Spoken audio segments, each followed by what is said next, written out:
I'm setting you free. I undid the chain on her wrist, but she spun, slamming me back against the wall. Her lips, damp and warm, brushed against my throat as she bit open the top button of my shirt. You taught me, Ethan. A captured thing should know its place. She smiled, swinging a leg over to straddle my lap. There was nothing under her silk nightgown, and the cold metal of the chain she was holding pressed against the inside of my thigh. You're the one who put this on me. Are you trying to throw me away now? My eyes snapped open. My head felt like it was splitting in two. Strange ceiling, strange bed, and a strange woman next to me. Her back was to me, her pale shoulders bare above the sheets, marred by a few angry red marks. I shot upright, the duvet sliding off to reveal I was completely naked. Fuck, I muttered, scanning the room. It was a luxury penthouse bedroom, all dark mahogany and heavy curtains that blocked out every trace of sunlight. On the nightstand sat a half-empty glass of whiskey and a pair of steel handcuffs. Memories flooded back, a tidal wave of someone else's life. My name is Ethan Crane. I'm 28, CEO of a public company. No, wait. These are my memories. I distinctly remember pulling an all-nighter, binge-reading some trashy, melodramatic web novel, and then, did I get sucked into the story? More accurately, I was now inside the novel, inhabiting the body of the villain who tortures the female lead. I turned my head to look at the sleeping woman, and my heart nearly stopped. Serafina Vance, the book's protagonist. On the surface, a gentle soul. Underneath, a broken, beautiful manipulator bent on revenge. In the original story, my character, Ethan, imprisons her because he can't have her love. In the end, she masterfully turns the tables, and he dies a particularly gruesome death. I swallowed hard, carefully sliding out of bed. My legs felt so weak I almost crumpled to the floor. What the hell happened last night was brutally obvious. I fumbled into a robe I found on the floor, my mind racing. According to the plot, this should be the third day of Serafina's imprisonment by me. Eve forced myself on her, then escalated the abuse until she finally broke and started plotting her revenge. Awake already, Ethan? A soft, feminine voice came from behind me. I froze solid, then slowly turned around. Serafina was sitting up, the sheet clutched just high enough to cover her chest, her long dark hair a messy halo around her face. A faint, knowing smile played on her lips, but her eyes were as cold as ice. My throat was sandpaper. I had no idea what to say. She tilted her head, a gesture that might look cute on someone else. On her, it was terrifying. You were so passionate last night. Why so shy now? I took a deep breath, deciding to throw the novel's script out the window. Ms. Vance, I'm sorry about last night. You can go. The door's over there. I pointed, trying to keep my voice steady. Serafina just stared, clearly not expecting this. She narrowed her eyes. What's that supposed to mean? Exactly what it sounds like. I walked to the closet, grabbed a random set of clothes, and tossed them to her. Get dressed and get out of here. As for last night, let's just pretend it never happened. She didn't move, just watched me, her gaze growing more dangerous by the second. Ethan, what do you take me for? Some call girl you can use and toss aside. That's not what I meant. I frowned. I just think, you shouldn't be locked up in here. Oh, she laughed, a sound that sent a chill down my spine. So, you keep me locked up for 3 days, and now you're just letting me go? What about this? She ripped the sheet away, revealing the shocking constellation of bruises and bite marks covering her body. My stomach clenched. The Ethan from the novel was a real monster. But that wasn't me. I had to end this. I'll compensate you, I said. Name your price. Serafina's expression instantly turned venomous. She slid off the bed, walking toward me barefoot. She was a full head shorter than me, but her presence was so suffocating I could barely breathe. Money, she sneered. Ethan, do you think I need money? Why do you think I stayed here for 3 days? Why didn't I call the cops? Why didn't I run? I took a step back, my shoulders hitting the closet door. Then what do you want? She reached up and caressed my face, her fingernail lightly scraping my jaw. I want you, Ethan. Her voice was sweet as honey, but her eyes were terrifyingly insane. You think you can just screw me and throw me away? It's not that easy. A cold dread washed over me. This was wrong. All wrong. In the book, Serafina despised the original Ethan. She would never. You like me? I asked, testing the waters. She let out a giggle that made my skin crawl. Like you? No, Ethan. I don't like you. She leaned in close, her breath warm on my neck. I'm obsessed with you. From the first day you locked me in here, I knew. With the same kind of broken. I shove her away. You're insane. Yeah, I am, she said with an unconcerned shrug. So what? You gonna kick me out? Let me tell the whole world the CEO of Crane Corporation is a rapist. She tilted her head. Or, I could stay. Be your little secret. My temples throbbed. This plot had gone completely off the rails. Serafina wasn't supposed to have this twisted obsession with me. She was supposed to hate me, then destroy me. Unless my arrival had changed something. Whatever, I said, deciding to feign indifference. Stay go, I don't care, but I'm selling this penthouse. You can go wherever you want after that. I turned and stalked toward the bathroom, desperate for a moment to think. The second I shut the door, I heard a loud crash from the other room. I yanked the door open. Serafina had smashed the bedside lamp on the floor. What the hell are you doing? I snapped. She looked up at me, her eyes glinting with a dangerous light. Just testing your limits. She smiled sweetly. Looks like you really have changed.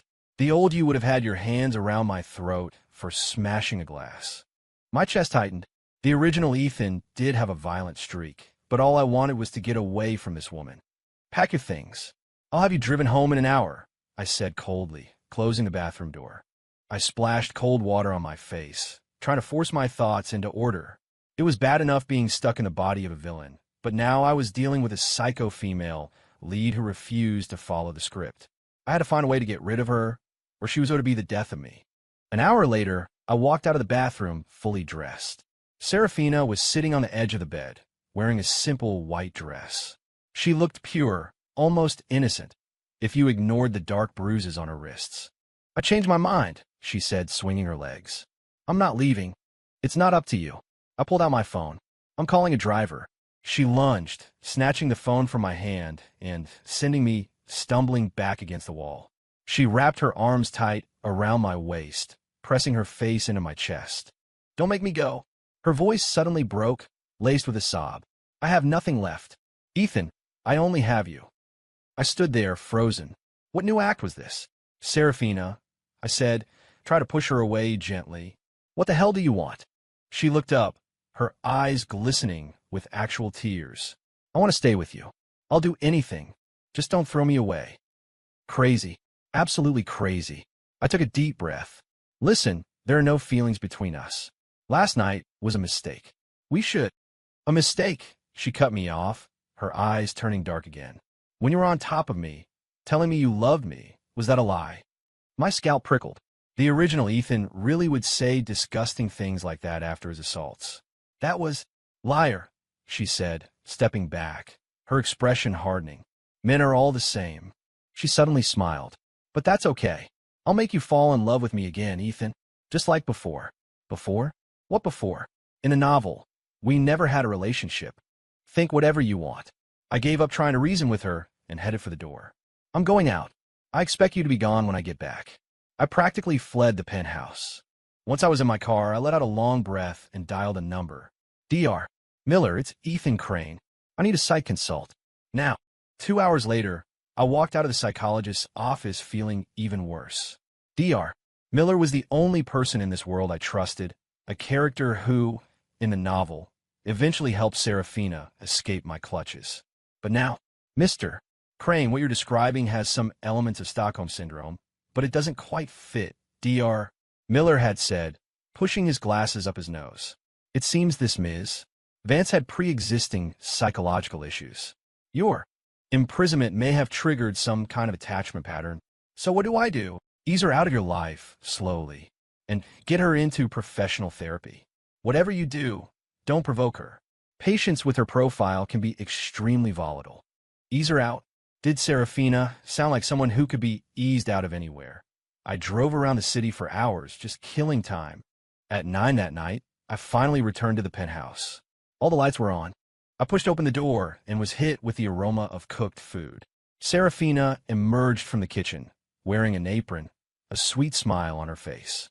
You're back. I made your favorite steak au poivre. I stood in the doorway, staring in disbelief at the perfectly set dining table. I did love steak, but how could she possibly know that? You. My throat felt tight. Why are you still here? Her smile faltered for a second before snapping back into place. I told you I wasn't leaving. Come on, eat before it gets cold. I noticed a band-aid on her left index finger, probably from a slip of the knife. This crazy woman. What was her game? I'm not hungry, I said, my face a coal mask. You eat. I'm going upstairs. I had just turned when I heard a loud crash of breaking ceramic. I spun around. Serafina was standing there, holding another plate in her hand. Why? Her voice trembled. I'm trying so hard. Why are you still like this? Serafina, I said, trying to stay calm. There's no future for us. Let's just let each other go. No future, she repeated softly. Then she started to laugh. Ethan, have you forgotten? You're the one who started this. You're the one who locked me up, who forced me. And now you say there's no future. She walked toward me, still holding the plate. You know, I could have escaped. The second day, when you were passed out drunk, I took your car keys. But I came back. Do you know why I came back? I took a step back, my eyes locked on the potential weapon in her hand. Because I realized. Her voice dropped to a soft whisper. I love watching you lose control. That's when you're the most real. She raised the plate. I thought she was going to throw it at me, but instead, she smashed it against her own forehead. What are you doing? I lunged forward and grabbed her wrist, but it was too late. Blood trickled from a cut on her temple, mixing with the tears streaming down her face. But she was smiling. See? You do care. I felt a chill run through my entire body. This woman, she was far more dangerous than the book ever described. I'm taking you to the hospital, I said through gritted teeth. No need. She easily pulled her arm free, wiping at the blood with the back of her hand. It's just a scratch. Ethan, we have all the time in the world. She turned and headed for the stairs, leaving a trail of blood droplets behind her. Halfway up, she looked back at me. By the way, which room am I sleeping in? The master or a guest room? I stared at the gash on her forehead and was hit with a terrible realization. I might never be able to get rid of her. Whichever you want, I finally said. She beamed. The master, then? You've already slept with me. What's one more night? Watching her disappear up the stairs, I sank onto the sofa in defeat. Where did the story go so wrong? Why had Serafina become this? I pulled out my phone and Googled Serafina Vance, trying to learn more about her. In the book, she was the sole daughter of the Vance family, but their corporation went bankrupt and her parents died. A news headline from 3 months ago caught my eye. Vance heiress in suicide attempt after a parent breakup. I clicked the link and saw a photo of Serafina being loaded into an ambulance. The article said she had slit her wrists on the day of her ex-boyfriend's wedding and was lucky to be found in time. Ex-boyfriend? There was no ex-boyfriend in the novel. I kept scrolling and froze on a smaller photo. It was Serafina with her ex. The man's face was blurred, but his build, the way he dressed. The world tilted. That was me. Or rather, the original Ethan Crane. So, in this version of reality, I had been Serafina's boyfriend. Then I dumped her to marry someone else, which led to her suicide attempt. And after all that, I had imprisoned her here. Shit, I threw my phone onto the couch. No wonder she was reacting this way. In her eyes, I was the scumbag who abandoned her, and now I was suddenly trying to kick her out again. I heard the shower running upstairs. Serafina must be washing up. On a strange impulse, I went upstairs. The door to the master bedroom was slightly ajar. I could see the silhouette of her body through the frosted glass of the shower door, and then I noticed something on the nightstand. I pushed the door open and walked in. It was a small prescription bottle. I picked it up. Antidepressants. The bathroom door suddenly opened. Serafina, wrapped in a towel, stepped out. She froze when she saw me, then smiled. Spying on your girlfriend in the shower? I held up the pill bottle. You've been taking these? Her smile vanished. None of your business. Serafina, I took a deep breath. We need to talk. Talk about what? She started drying her hair. About how you abandoned me. Or about how you've kept me locked in here for 3 days.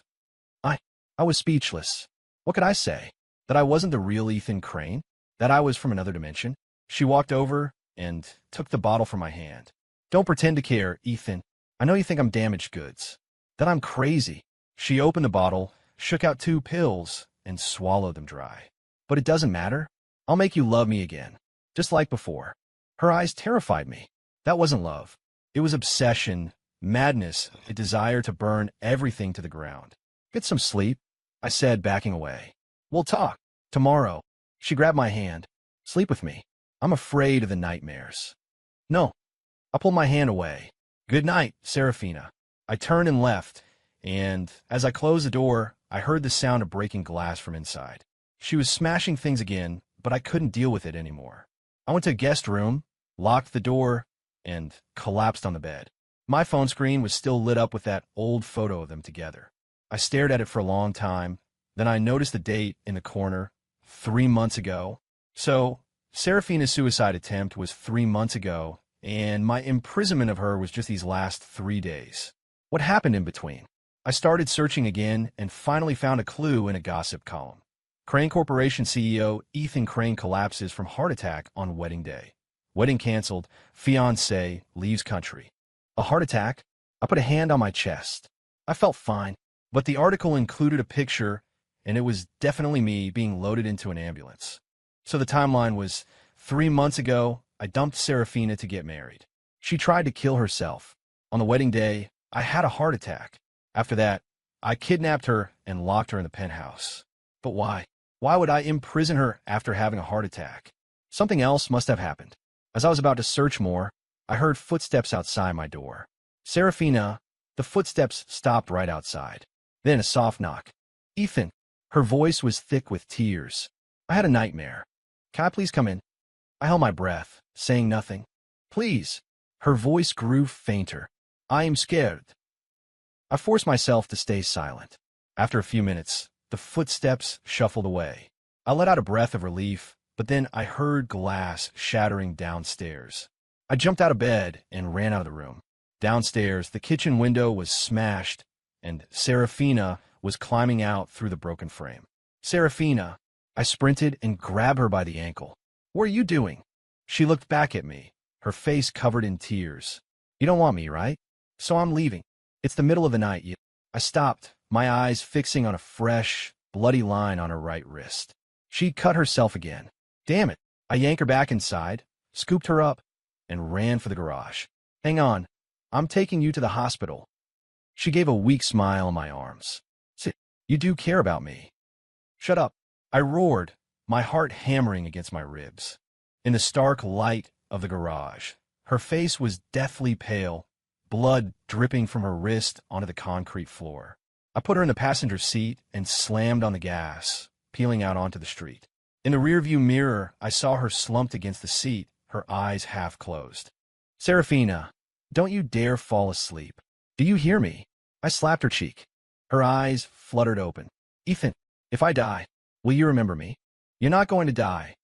I ran a red light. Just hang on. Answer me. She insisted. Yes, I'll remember you. So don't you die. You hear me. She smiled, a faint, satisfied smile, and closed her eyes. My heart sank. Serafina, Serafina. The lights of the emergency room were blinding. I sat on a bench in the hallway, my hands sticky with Serafina's blood.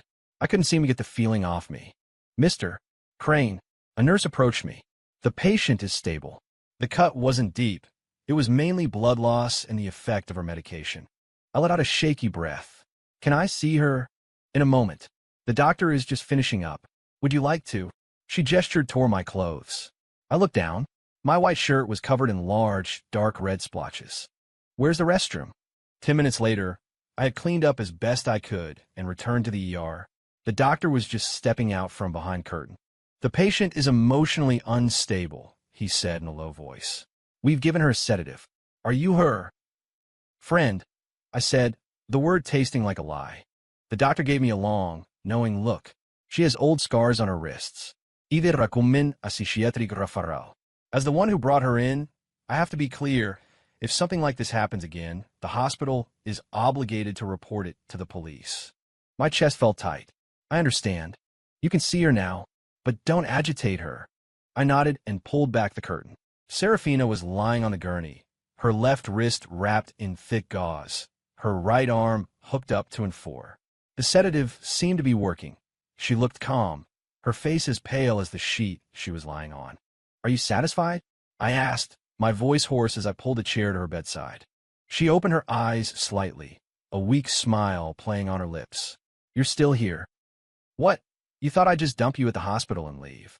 You used to, she whispered. I frowned. What are you talking about? She didn't answer, just stared at the ceiling. The first time I cut my wrists. You were at your wedding. The police called you. You told them. Let her die. Ice filled my veins.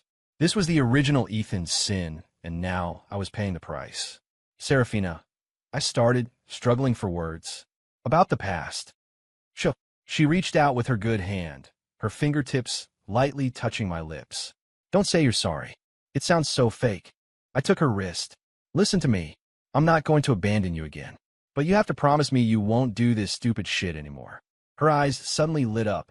You care about me. I just don't want to be responsible for someone's death, I said, letting go of her and standing up. I'm going to handle the paperwork. You get some rest. As I turned to leave, she grabbed the hem of my jacket. Ethan. What now? My apartment key. It's in my purse, she said softly. Could you grab a few things for me? They're in the drawer by the front door. I hesitated for a moment, then nodded. Fine.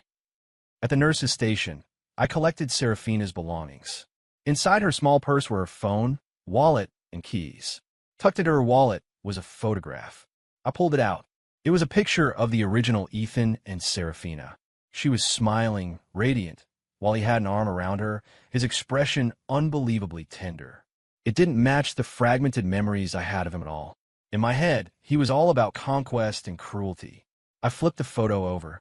On the back, in small script, it read, Happy 22nd, Sarah. Forever yours, eh. Forever. What a joke. It was 3 a.m. by the time I finished with the hospital administration. I stood outside, smoked a cigarette, and decided to go to Serafina's apartment. If I was going to solve this mess, I needed the whole truth. Her apartment was in a high-end building on the east side. In the elevator, I looked at my reflection in the mirrored wall. I had dark circles under my eyes. I'd been in this world for less than 24 hours, and I was already exhausted. My hand trembled slightly as I put the key in the lock. When I pushed the door open, I was met with a faint scent of jasmine. The apartment was immaculate. A few watercolor paintings hung on the living room wall, all signed Serafina Vance. I walked to the entryway table and opened the drawer. Inside was a single manila envelope. I opened it. It was full of medical reports and prescriptions. The diagnosis on the top page read, Major depressive disorder with suicidal ideation. I flipped through the documents. They spanned the last 2 years. So, ever since the original Ethan had abandoned her, Serafina had been sick. What the hell did you do to her? I muttered to myself, a heavy weight settling in my chest. I put the envelope down and found myself walking toward the bedroom. The nightstand was covered in pill bottles. Antidepressants, tranquilizers, sleeping pills. Some were empty. On the vanity sat a black notebook. After a moment's hesitation, I opened it. It was her diary. March 15th, 2022. Ethan took me to see the cherry blossoms today. He said he'll marry me as soon as the company goes public. I believe him the way I believe the sun will rise tomorrow. May 20th, 2022. There's trouble with Dad's company. Ethan said he'll help, that I shouldn't worry. Why do I feel like he's hiding something from me? July 3rd, 2022. Dad was arrested. Ethan said it's just business, that I shouldn't get involved. I overheard him on the phone, saying the Vances are finished. My hand started to shake. The original Ethan was involved in her family's downfall. I kept reading. The handwriting grew more and more frantic. September 18th, 2022. Ethan broke up with me. He said it's over between us. I asked him why. He just said, you'll find out soon enough. October 1st, 2022. Dad jumped from his office building. Ethan came to the funeral. He didn't say a single word to me. October 5th, 2022. Mom overdosed on sleeping pills. Ethan's assistant sent flowers. The card just said, my condolences. October 20th, 2022. I saw the news today. Ethan is getting married to the daughter of the CEO of Linwood Corp. I finally understand. The diary had a few blank pages after that. Then, shocking red ink. Why, I hate you, I hate you, I hate you, kill him, kill him, kill him. The last entry was dated January 1st of this year. Happy New Year, Ethan. I've decided to give you a present. Myself. Since you destroyed my world, I'm going to destroy yours. I slammed the diary shut, a cold sweat breaking out on my forehead. This wasn't a simple love story gone wrong. This was a calculated plot for revenge. Serafina had gotten close to the original Ethan to make him pay for destroying her family. But why the twisted obsession now? My phone buzzed. It was the hospital. Mr. Crane, the patient is awake and very agitated. She's demanding to see you. I'm on my way back. I hung up and took one last look around the apartment. On the vanity mirror, a sticky note was posted. It read, "Remember, love is the most perfect revenge." A chill went down my spine. What the hell was Serafina planning? It was dawn when I got back to the hospital. A nurse told me Serafina had been moved to the psychiatric ward. I pushed open the door to her room and saw her sitting by the window.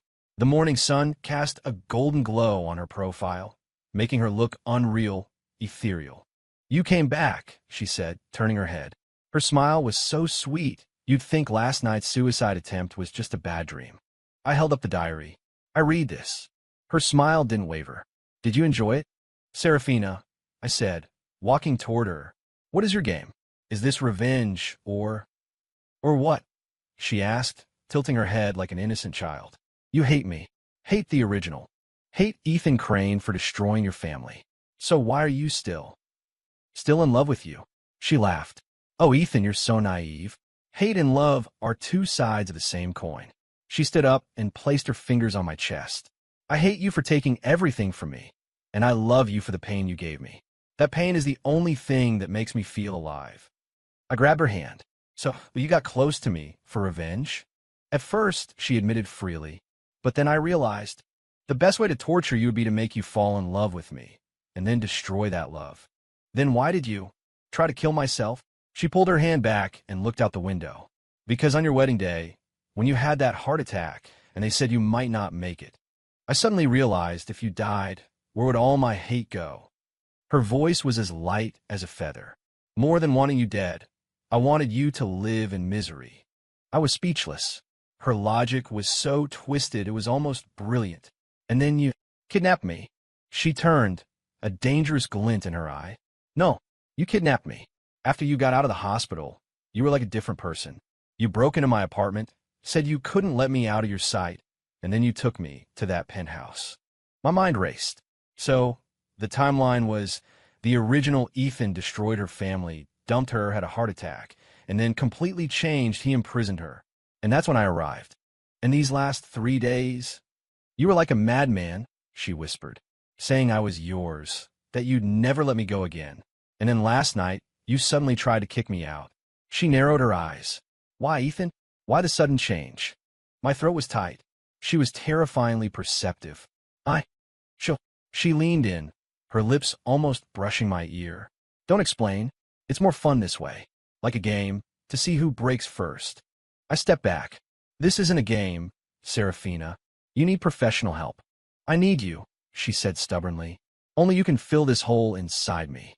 She pointed to her chest. "I'll get you the best therapist." "And then what? Lock me up in a mental hospital?" She scoffed. "Ethan, you've forgotten. We're the same. You have a black hole in your heart, too. Otherwise, why would you have locked me up?"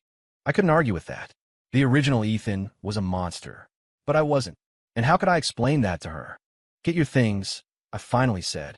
"I'm taking you home." "Home?" She laughed. "Where's my home? My father is dead. My mother is dead. Even my hate has become this complicated mess. Your apartment, that's just an empty shell." She cut me off. "Ethan, did you know? Last night I could have cut deeper, but I stopped.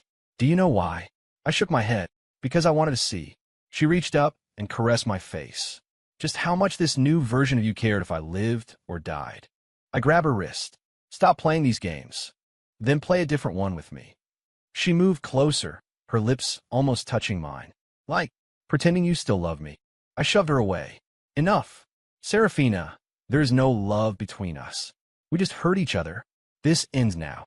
Her expression turned to ice. "Are you sure?" "I'm positive. Fina."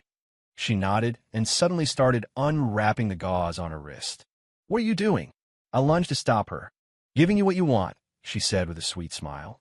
"The end." "Stop it." I pinned her hands. "I take it back. Just stop hurting yourself." She tilted her head, looking at me.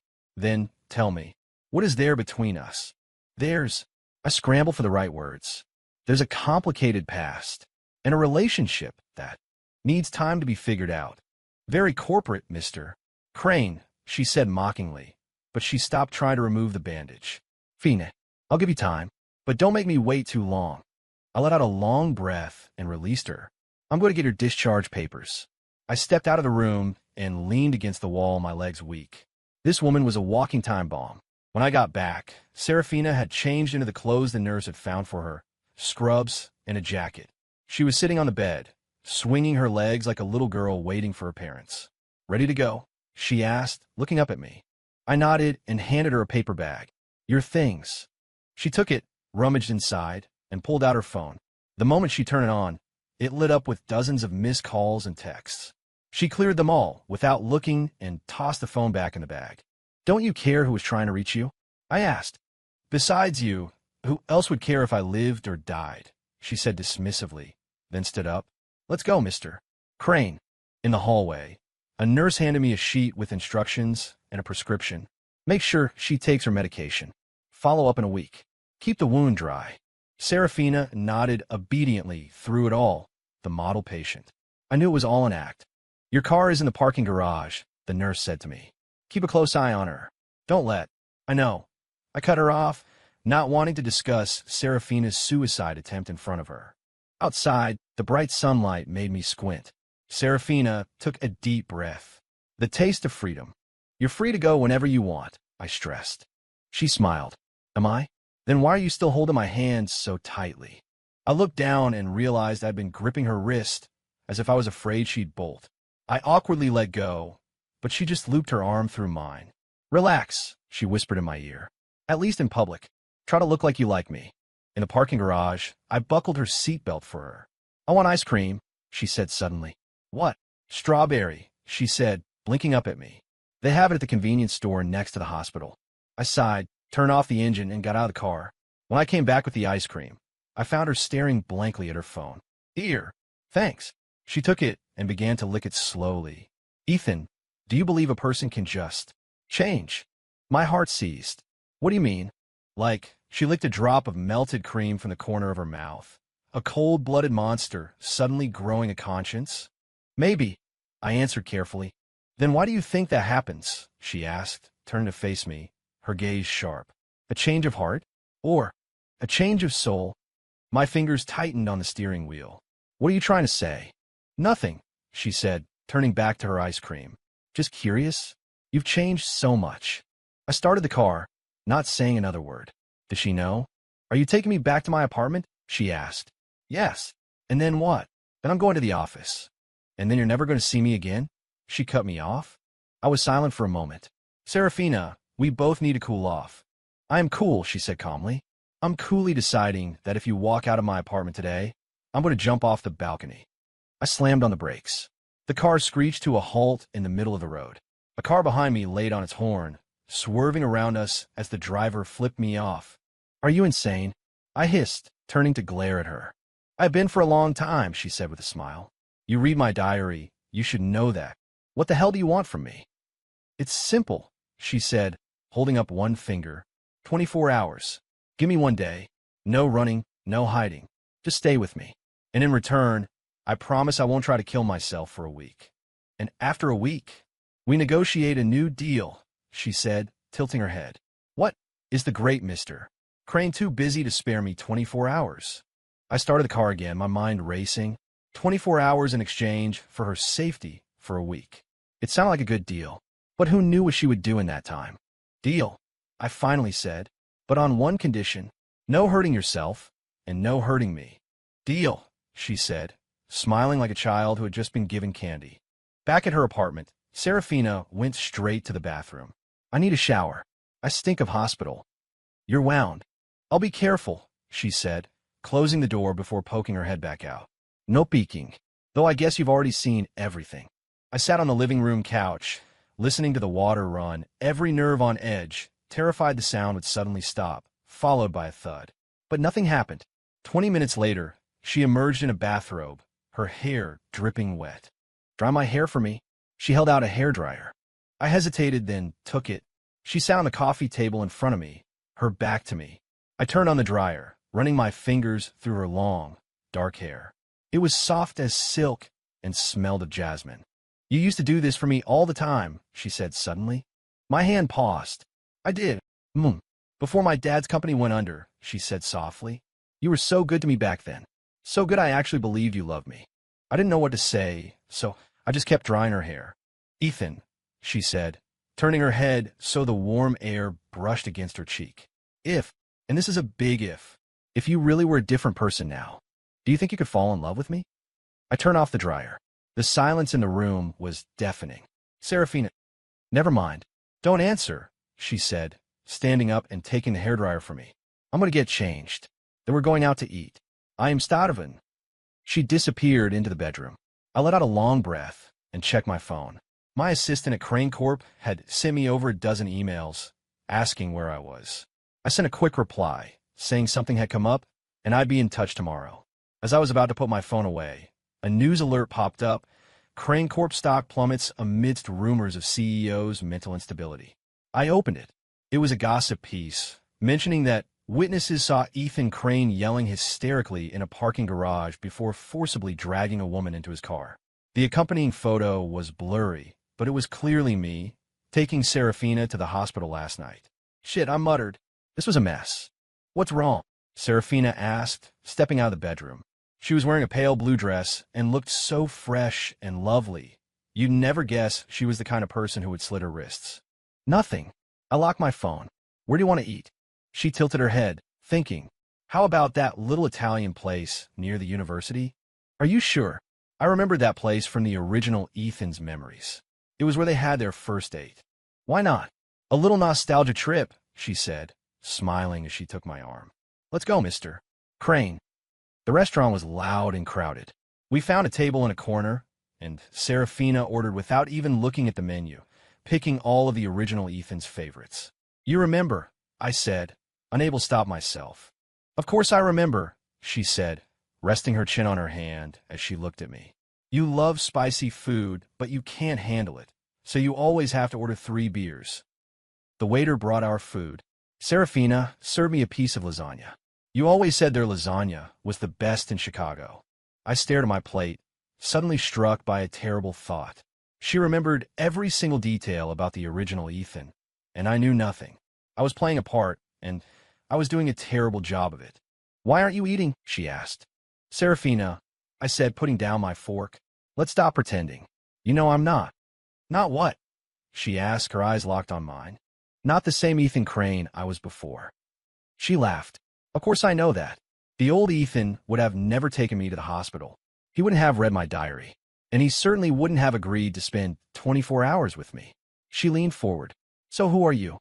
My throat was tight. If I told you I wasn't Ethan Crane at all, would you believe me?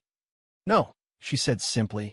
But if you told me you were in a car accident and got amnesia, or that you have multiple personalities, I might believe that. Then let's go with that. Okay, she said brightly. Then eat your dinner, new Ethan. The rest of the meal was torture. Serafina acted like a normal girl, talking about things they did in college, complaining about her old job. But I could feel her testing me with every word, studying me with every glance. When we were paying, the waitress recognized us.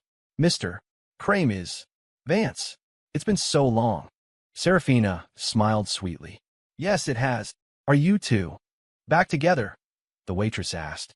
Serafina looked at me, then took my arm. Yes, and this time, he's never getting rid of me. It was dark when we left the restaurant. Serafina stretched. Where to next? Home. You need a rest. It's only 8 o'clock, she pouted. Let's go for a walk along the lakefront. Like we used to. I looked at the bandage on her wrist and hesitated. Just for a little while. The path along the lake was crowded. The cool night breeze was a welcome relief after the heat of the day. Serafina walked beside me, her hand brushing against mine every so often. Ethan, she said, stopping suddenly. Look, fireworks. I looked up and saw a burst of color explode over the lake. Serafina tilted her head back, the light of the fireworks reflecting in her eyes like stars. They're beautiful, she whispered. I looked at her profile, and for a moment, I felt a strange sense of loss. If there wasn't all this hate and pain between us, if we were just a normal couple? Ethan, she said, turning to me, her expression unreadable. Do you ever wonder if we were just normal people? If my dad was still alive, if you had never betrayed me, what we would be like? I didn't know how to answer. Never mind, she said, shaking her head and continuing down the path. There are no what-ifs. We walked in silence for a few more minutes. Then she said, I'm tired. Let's go home. Back at her apartment, Serafina got 2 beers from the fridge. Want one? You can't drink with your medication.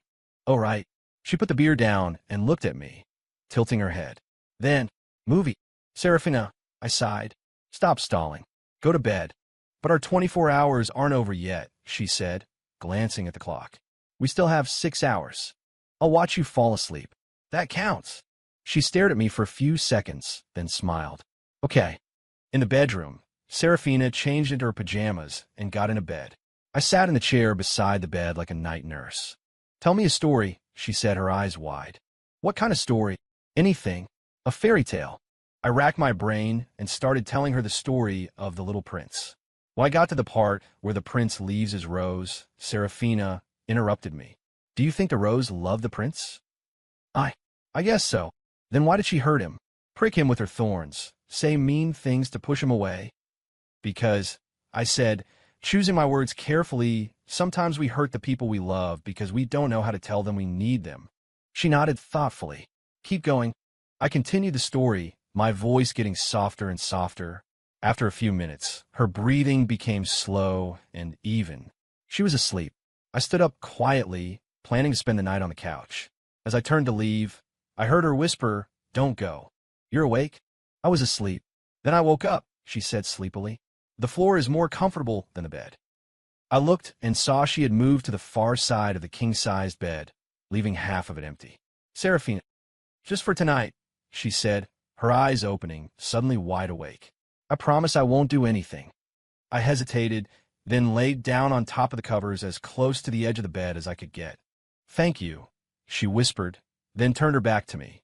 In the darkness, I listened to her breathe, the tension in my body slowly starting to unwind. Just as I was about to fall asleep, I felt her hand close around my wrist. Ethan, she whispered, her voice barely audible. If you're really not him, could you try to love me? My heart jumped. Before I could answer, her breathing became even again. This time, she was really asleep. I gently pulled my hand away and stared at the ceiling until morning. The first rays of sunlight slipped through a gap in the curtains. I opened my eyes and found Serafina lying on her side, facing me, just watching me. I had no idea how long she'd been like that. Good morning, she whispered, a small smile on her lips. I instinctively pulled back. The shirt I'd slept in was a wrinkled mess. Morning. What time is it? 7:20. She propped herself up on her elbow, the strap of her silk pajama top slipping down to reveal a faint scar on her collarbone. Our 24 hours are up in 40 minutes. I sat up, rubbing my temples. A night spent on high alert had left my neck as stiff as a board. Did you sleep okay? She nodded, reaching out as if to touch my face. I flinched away. Her hand froze in midair before she slowly retracted it. You talk in your sleep. My heart skipped a beat. What did I say? Couldn't make it out, she said, slipping out of bed. I'll make breakfast. I let out a long breath as she left the room. I grabbed my phone. Dozens of missed calls, all from the office. There was also a text from Dr. Miller. Saw the news. Call me if you need anything. The news? I opened my web browser. The top headline was, Crane Corp CEO suffers apparent mental breakdown, abducts ex-girlfriend. The article featured the blurry photo of me pulling Serafina into my car, along with a security camera still of me pacing in a hospital hallway. Idiots, I muttered. Coffee or tea? Serafina called from the kitchen. Coffee, thanks. I put my phone down and went to splash some water on my face. The man in the mirror was a wreck, with dark stubble and heavy bags under his eyes. I looked nothing like a CEO. When I came out, the table was set with fried eggs, toast, and fruit. Serafina was humming as she poured coffee, looking for all the world like a normal, happy girlfriend, not the woman who had threatened to jump off a balcony less than a day ago. Here, she handed me a mug, her fingers brushing against mine. I took it, careful to avoid her touch. Thanks. You're welcome. She sat down across from me. So, what's the plan for today? I have to go to the office. I saw her face darken and quickly added, to deal with this PR nightmare. You can. I'll come with you, she interrupted. I promise I'll be good. I won't cause any trouble. Serafina, the 24 hours aren't up yet, she said, glancing at the clock. 35 minutes left. I sighed. Fine. But you have to promise me, no matter what you see or hear, you'll stay calm. Deal, she said with a triumphant smile. After breakfast, I took a quick shower. When I came out, she was already dressed and had put on makeup, looking stunning. Well, she spun around in her blue dress. Will I embarrass you? You look beautiful, I said honestly. Whatever her mental state, Serafina was undeniably gorgeous. She beamed. Let's go, Mr. Crane. In the car, I called my assistant. Mr. Crane, you finally called. His voice was frantic. The board is losing their minds. The media is calling nonstop asking about your mental health. Schedule an emergency meeting for 10. I cut him off. All department heads and the PR team. And contact the major news outlets. I'm holding a press conference. A press conference? Sir, are you sure? Under the circumstances. Just do it. I hung up and glanced at Serafina. She was staring out the window, tapping her fingers on her knee. Nervous? I asked. Nope. She turned to me, her smile bright. Just curious how you're going to explain us. I'll tell the truth. Which truth? She narrowed her eyes.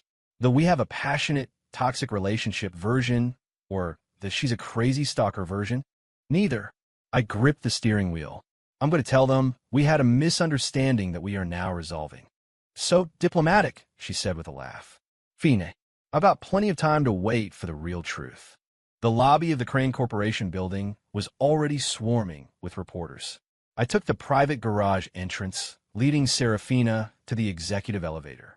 Mr. Crane, my assistant said, rushing to meet us. He stopped short when he saw Serafina.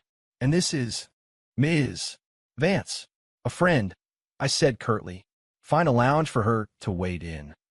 No need, Serafina said, linking her arm through mine. I'll just sit in the corner of the conference room. I promise I won't say a word. My assistant looked at me, lost. I sighed. Let her. The conference room was already full and buzzing with conversation. The moment I walked in, it went dead silent. All eyes were on me and on Serafina's hand on my arm. Everyone, I said, taking my place at the head of the table. Regarding the recent news, there are a few things I need to clarify. For the next 2 hours, I navigated the corporate crisis. Serafina, true to her word, sat quietly in the corner, though every so often I'd feel her intense, unnerving gaze on me. Finally, I said to the executives, the press conference is at 3. I will personally clear up all misunderstandings. PR, draft a statement emphasizing that Ms. Vance and I are in a private relationship, and the abduction photos were simply a lover's quarrel. After the meeting, my assistant came over. Mr. Crane, Dr. Miller is waiting for you in your office. I nodded, then turned to Serafina. I need to meet with someone.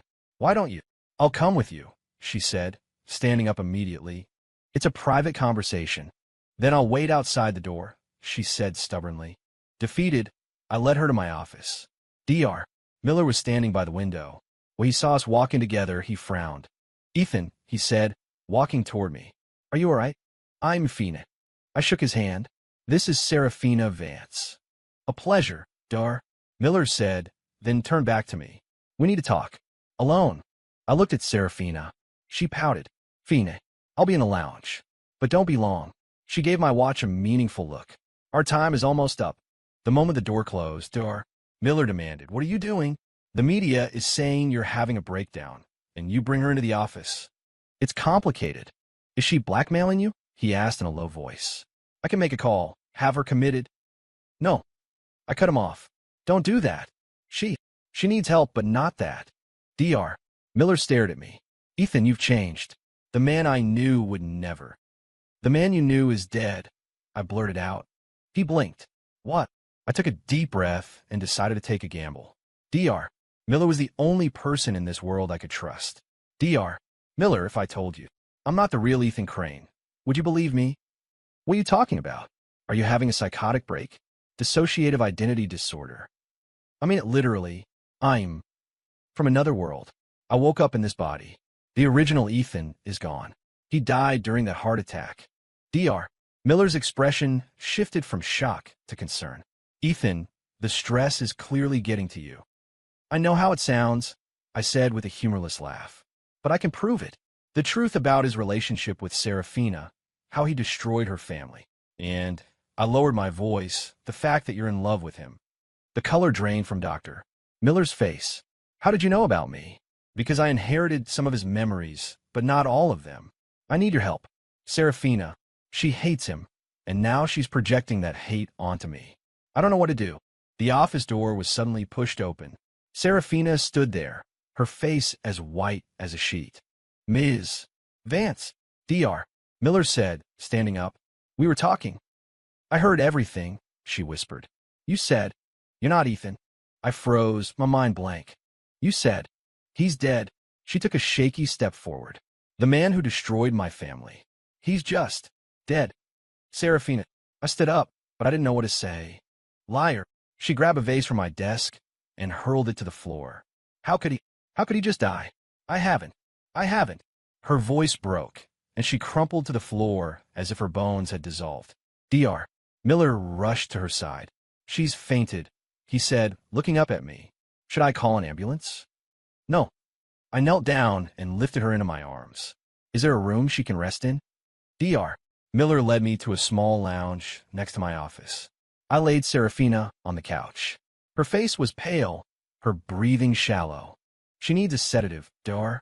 Miller said. No, she's already on too much medication. I gently patted her cheek. Serafina, can you hear me? Her eyelids fluttered, then opened. The moment she saw me, tears welled up. He's dead, she whispered. My revenge. He's just gone. I'm so sorry. I took her hand. And you? She gripped my fingers, her nails digging into my skin. Who are you? Why did you lie to me? I didn't lie. I just didn't know how to explain. Explain what? She rasped. Explain why I'm in his body. Explain why I paused. Why I care if you live or die. Her grip loosened slightly. So, all this time, the one who was nice to me, that was you. Yes. Not him. No. She closed her eyes, tears slipping from the corners. I hate him. I know. But I hate him even more for dying so easily, she said, her eyes snapping open. Leave me alone. Dr. Miller cleared his throat. I'll get you both some water. The moment he left, Serafina sat up and moved closer to me. Prove it. What? Prove you're not him, she said, staring into my eyes. Tell me something only you would know. I thought for a moment. The original Ethan kept a gun and the files on your family's bankruptcy in the safe in this office. He was planning to kill himself after the wedding because... Because why? Because he couldn't live with the guilt, I said, piecing together the fragmented memories. He approached you for business reasons, but then he actually fell in love with you. By the time he realized it, he had already destroyed everything you had. Serafina's face was a mask of disbelief. You're lying. I have no reason to lie. He also left you a letter. It's at the bottom of the safe. She shot to her feet, then swayed, dizzy. I caught her. Show me, she said, biting her lip. Now. I checked the time. The press conference was in 2 hours. Okay. When Dr. Miller returned with the water, we were already at the door. Where are you going? She needs to rest. We'll be right back, I said. And can you postpone the press conference to 4? The safe required the original Ethan's thumbprint and a code. I pressed my thumb to the scanner and typed in the numbers from my memory. Serafina's birthday. The safe clicked open. Inside, there was a handgun and several folders. I took out the envelope at the very bottom and handed it to Serafina. This is for you. Her hand was shaking so badly she couldn't open it. I took it from her, opened it, and pulled out the single sheet of paper inside. It contained only a few lines. Sarah, by the time you read this, I'll be gone. I know you'll never forgive me. I don't expect you to. I only hope my death brings you some peace. I loved you. I always did. Serafina stared at the letter, her expression shifting from shock to numbness. Then, without warning, she started to laugh, a wild, hysterical sound. That's hilarious, she gasped, tears streaming down her face. He loved me? He destroyed my life. And he says he loved me. Serafina, I tried to calm her. No, You know what's even more hilarious? She stopped laughing, her eyes turning to ice. That I almost believed a liar like you. This letter proves nothing. It's probably just another one of his manipulations. What about this? I took a small box out of the safe. Inside was a diamond ring. He was going to propose to you after your family's company stabilized. But things got out of control. She stared at the ring, her breathing growing ragged. No, that's impossible. And this, I said, pulling out a folder. This is his plan to clear your father's name. He was gathering evidence. Enough. She slapped the folder out of my hand, papers scattering across the floor. You think you can just make up these stories, and I'll believe you? You think I'll let you? Let this body get away with it. She suddenly snatched the gun from the safe and pointed it at my chest. Serafina. I took a step back. Calm down. I am calm, she said, her hand perfectly steady. If he isn't you, then killing you is the same as killing him, right? In a way, yes, I said, forcing myself to stay calm. But if you kill me, you'll go to prison. Is it worth it? It's worth it, she said, and pulled the trigger. Click. The gun was empty. She stared at it for a second, then frantically pulled the trigger again and again, the empty clicks echoing in the silent office. Why? Why did you have to lie about this too? She screamed, throwing the gun against the wall. I stepped forward and pulled her into an embrace, letting her beat her fists against my back. Let out, I whispered.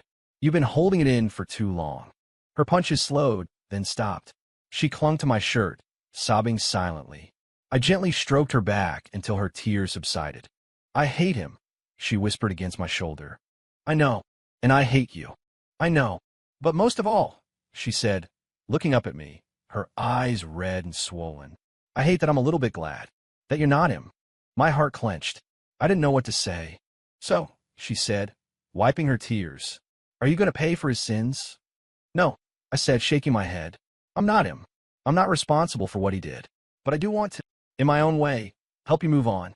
She was silent for a long time. Why? She finally asked. Because, I said, searching for the right words, I see your pain, but I also see how strong you are. You deserve a better life, not one trapped by hate. That sounds like pity. It's not pity, I said, looking her straight in the eye. It's respect. She stared at me. Then a small smile played on her lips. You know, if you're faking all this, you're much better at it than he ever was. I'm not faking. Prove it. Ow. She stood on her toes and whispered in my ear, kiss me. I froze. Serafina, that's not. Not what?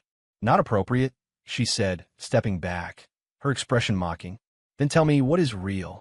You say you're not him, that you want to help me. Why can't you even give me a kiss? Because I don't want to take advantage of you. I said, my voice rising. You're not stable right now. I can't. Can't what? Can't get your hands on me. She laughed. Ethan, have you forgotten we've already slept together? That was him, not me. What's the difference? It's the same body, she shot back, stepping closer. Or is it? You think I'm tainted? That a crazy woman isn't worthy? I silenced her with a kiss. Her lips were cool and soft, and they tasted of salt and tears. I meant for it to be brief, but she grabbed the collar of my shirt and deepened it, her kiss desperate and hungry, as if she were trying to consume me whole. Finally, I was the one to pull away. Is that enough? She licked her lips, her eyes full of a strange mix of emotions. No, but I'll believe you. For now. I let out a long breath and bent down to pick up the scattered papers. We should go. The press conference. Cancel it, she said. What? I said, cancel the press conference, she repeated, her voice suddenly calm. I don't need you to announce our relationship to the world. I don't need you to explain anything. But the company. Release a statement, she said, walking to the door. Now, take me home. Serafina was unnervingly quiet on the drive back. I kept glancing at her, worried she was about to snap again. Eyes on the road, she said without turning her head. I'm not going to try to kill myself. For now, I want to see how this ends. How what ends? Us, she said, turning to look out the window. I want to see how long you can pretend to be a good person. I'm not pretending. Then prove it to me, she whispered. With time. When we got back to her apartment, I hesitated at the door. Come in, she said, walking inside. You said you wanted to help me. You can start by having dinner with me. For the next 2 weeks, I practically lived at Serafina's apartment. I'd go to the office during the day, then come back to her at night. She was a volatile mix of sweet and cruel, but the threats of self-harm subsided. On the Monday of the third week, I had just gone to my office when the hospital called. Mr. Crane, we have your physical results. There are some irregularities. Could you come in? My heart sank. The original Ethan's heart condition. Dr. Miller's face was grim as he looked at the report. It's not good. The myocardial ischemia is worse. You could have an attack at any time. And die?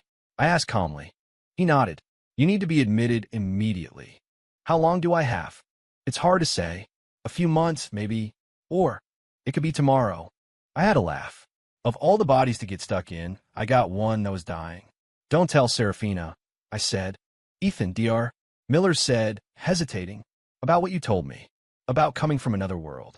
I did some research. And there's a theory that when a host body dies, a foreign consciousness might be able to return to its original world. I looked up at him. You're saying, if I die, I might be able to go home. It's just a theory, he said carefully. But if you're really not from this world, it might be worth a try. I thought about it. Going back to my old, normal life. It was tempting. But what about Serafina? I need to think, I finally said. When I got back to the apartment, she was cooking. She had been surprisingly cooperative with her therapy and had even started to learn to cook. You're back, she said, carrying 2 plates of pasta to the table. Try my latest creation. I forced a smile and took a bite. It's good. Liar, she said with a frown. It's too salty, isn't it? A little, but it's a big improvement. She suddenly put down her fork. You're acting weird. What happened? Nothing. Just work. You're lying, she said, her eyes narrowing. It was your physical, wasn't it? Is the news bad? You still here. Shucks. How did you know? I saw the appointment confirmation in your email, she admitted. So, how bad is it? I hesitated, then decided to tell her the truth. I could drop dead at any moment. Her face went pale, but she quickly composed herself. Oh, so you're going to the hospital? I haven't decided yet. Decided what? Whether to get treatment or not. Whether to stay here and get treatment, I said, taking a deep breath, or let go and take a chance on going back to my old world after I die. She shot to her feet, her chair screeching against the floor. You're leaving? You're going to leave me. I'm just considering my options. Get out. She threw her plate on the floor. Get out right now. You're just going to abandon me anyway. You might as well do it now. Serafina. I grabbed her wrist. Let me finish. I don't want to hear it. She struggled against my grip. You're all the same. You say you'll stay, but in the end, you all leave. What if I stay? I said, my voice rising. What if I give up my chance to go home and I stay here with you? Will you promise me you'll get better? Will you promise me you'll live? She stared at me, stunned. What? What did you say? I said. I let go of her and rubbed my tired eyes. I need a reason to stay. She was silent for a long time. If I promise not to hurt myself and to go to therapy. You'll stay, she whispered. You promise? You really promise? She bit her lip, then nodded. I promise. Then I promise too, I said, holding out my hand. Deal. She stared at my hand but didn't take it. You won't regret it? Giving up your home for a crazy woman? You're not a crazy woman, I said softly. You're just hurt, and I have a chance to help you heal. Her eyes filled with tears. Why? Why are you being so nice to me? Because, I said with a small smile, someone asked me to love you. Who? The original Ethan Crane. Before he was completely gone, I saw his last memories. His biggest regret was hurting you. The tears finally fell. Liar. I'm not lying this time, I said, gently wiping a tear from her cheek. So, deal. She finally took my hand. Deal. That night, I was jolted awake by a searing pain in my chest, like a knife being twisted into my heart. I tried to move, but I was paralyzed. Ethan. A voice echoed in my head. Who's there? I thought. It's me. And you, the voice said, faint but clear. I'm leaving. You're disappearing? Yes. Thank you. For taking care of her. Goodbye, other me. I'm not doing it for you. I know, the voice said, and I could feel it smiling. That's why I can trust you with her. For me. Love her. I will. The pain vanished. I shot upright, gasping for air. A scream came from the next room. I ran in and found Serafina huddled in a corner, shaking. Serafina, I said, holding her. What's wrong? I had a dream about him, she sobbed, clutching my shirt. He said, He was leaving, and that I should be with the other him. My heart pounded. The other me? She nodded, her tears soaking my shirt. He said, "You're the one who can really love me." I held her tight. "It's okay. He's gone." "Really?" "Yes. It's just us now." She looked up at me. "You're really not going to leave?" "Never," I said and kissed her forehead. "I promise." The next day, I checked into the hospital. Serafina insisted on staying with me, even scheduling her therapy sessions in my room. "Dual treatment," she said proudly. "We'll see who gets better first." I smiled and shook my head. "You're ridiculous." "I am not," she said, tucking my blanket in. "It's called healthy competition." 3 weeks into my hospital stay, my condition took a turn for the worse. In the middle of the night, the heart monitor started blaring. "Ethan," Serafina yelled, hitting the call button. "Hang on. The doctors are coming." I looked at her terrified face and tried to tell her it would be okay, but I couldn't speak. My vision started to blur. The last thing I saw was her, clutching my hand, tears streaming down her face. "Don't go," she sobbed. "Please." Then, everything went black. I was floating in nothingness. A light appeared before me. In the light was a figure, the other Ethan. "It's time to choose," he said. "Stay or go back." "Don't answer yet," he said with a smile. "Watch this." He waved his hand, and an image appeared. Serafina, sitting by my hospital bed, holding my hand and weeping. "She needs you," he said. "And I owe her too much. But my old world. A version of you will go back," he said. "But the Ethan Crane of this world will truly die." I was silent. This meant I would be here forever. I would have to give up everything I had ever known. "Decide," he said, his form starting to fade. "For me, love her." I opened my eyes. The inside of an oxygen mask fogged up with my breath. Serafina was asleep in the chair next to my bed, tear tracks on her cheeks. I moved my fingers. She was instantly awake. "You?" Her eyes went wide. "You're alive." "Yeah," I said, my voice weak. "Couldn't leave you." She threw her arms around me, sobbing like a child. "I thought you were gone." "I thought." "Shoo," I said, stroking her hair. "I made you a promise, remember?" "I remember," she said, looking up at me, her eyes red and swollen. "Are you still going back?" "No," I said softly. "You're not there." Fresh tears welled up in her eyes, but this time they were tears of joy. A year later, Serafina and I stood on a stage at the opening ceremony for the New Day Mental Health Foundation. She wore a bracelet I had given her, covering the scars on her wrist. "Nervous?" I whispered. "A little," she said, squeezing my hand. "But when I think about how many people we can help, I'm not scared." I smiled. Over the last year, she had been devoted to her therapy and was doing much better.